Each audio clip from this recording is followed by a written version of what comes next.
l'émission La Bande Passante existe depuis maintenant 6 ans. L'idée c'est d'enregistrer des artistes en public qui viennent nous proposer des versions live de leurs albums qui viennent de sortir.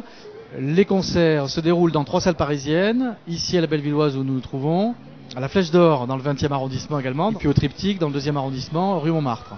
Alors ce soir c'est une programmation, je dirais, très chanson française, San Severino, dans une formation big band mais un peu réduite parce que justement sur le disque ils sont à peu près 13, là ils vont être 5.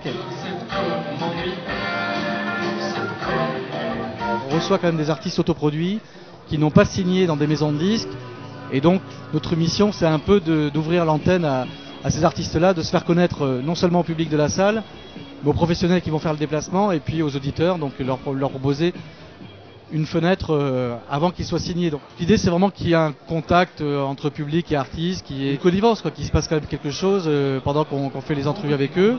Généralement le public est plutôt convivial, est plutôt de connivence avec nous.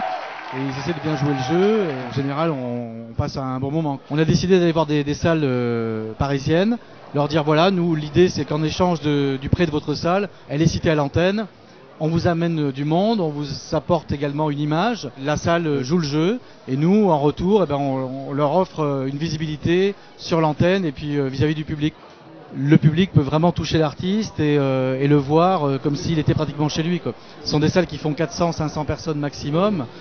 Et là, c'est vraiment un moment inédit qu'ils ne pourront pas vivre nulle part ailleurs. Et je crois que c'est vraiment ce qui fait l'attrait de l'émission, quoi. On a entendu parler en fait en écoutant RFI, dont je suis un fidèle auditeur. Ça permet de découvrir un bon nombre de musiciens et de groupes que je ne connaissais pas du tout. Ça crée par rapport à un concert classique une proximité beaucoup plus forte avec l'artiste et on a l'impression de me rentrer un petit peu dans ce qu'il est vraiment. Voilà, donc c'est sympa, c'est varié. J'ai vu un premier groupe que je connaissais pas qui m'a plutôt plu et voilà, ça permet de découvrir des choses qu'on n'a pas l'habitude d'entendre ailleurs.